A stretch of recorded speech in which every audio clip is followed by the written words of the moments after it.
There are many events in history that we in the present look back on with disgust and horror. The October Revolution, the rise of the Nazis, the Black Death, the Vietnam War, segregation, Adam Sandler's career. Most people can agree history is full of horrible events. One of these events that everyone is aware of is the slave trade.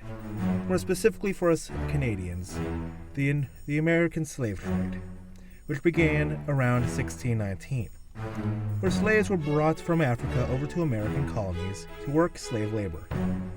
Between 1619 and the American Revolution in 1776, historians estimate that 6 to 7 million slaves were shipped to the New World. During that time, most of the slaves worked in tobacco and rice fields throughout the southern colonies.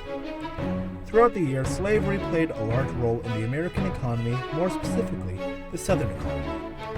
During the slave trade, there were many slaves that became fugitive slaves.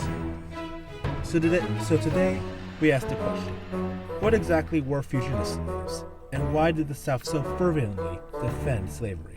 Unlike the South, the North never had much use for slavery. There weren't many plots of land to produce cotton or tobacco. Because of this, by 1804, most of the northern states had outlawed slavery to some degree. Over the next several decades, North and South began to fight over slavery, which came to a boiling point when the southern states succeeded and formed the Confederation, starting the Civil War in 1861.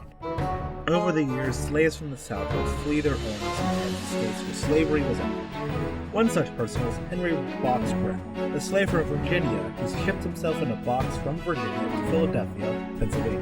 After he escaped, he left for England where he became a magician and married to his second wife, Jane Ford. He died in 1875. Or Solomon Norfield, a man born in 1808 who was kidnapped and sold into slavery in 1840. He remained a slave until 1853, where, with the help of friends, he was able to escape. The story was published in the book 12 Years a Slave in 1853. These two, as well as many others like them, were known as fugitive slaves. Slaves that escaped their owners and headed to places where slavery was illegal. These places were the northern states, Canada, or until 1821, Spanish-controlled Florida. To help keep the South a part of the United States, the Fugitive Slave Act of 1793 was placed into law.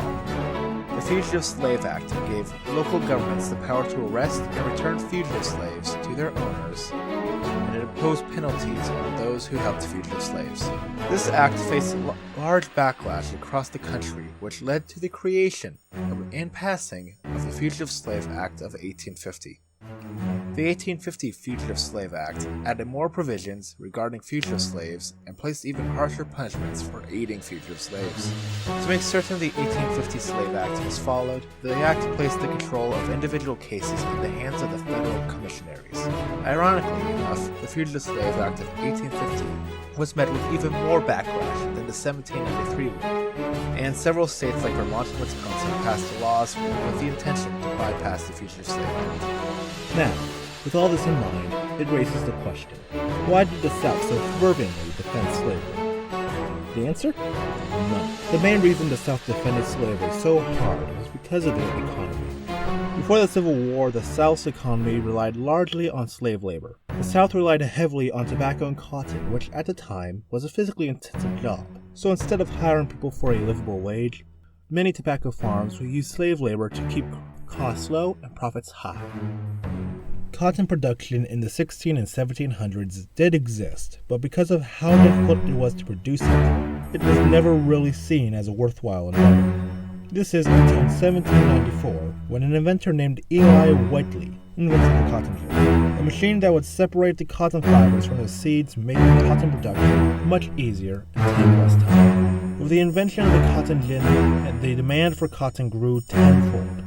Ironically, the machine that was thought at the time to help end the use of slaves increased the need for them to help keep up with demand. The cotton gin combined with the soil of the South being perfect to grow cotton made the South very wealthy. By the time of the Civil War, roughly 75% of the South's economy was from cotton. So it's easy to see why Abraham Lincoln, in between hunting vampires, promised to outlaw slavery. The South fought hard against it.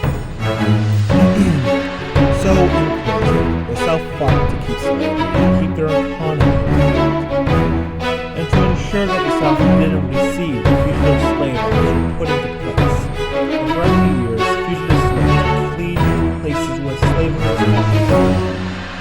These are the answers to the questions: what were fugitive slaves and why did the South fight to keep slavery? Thank you for watching.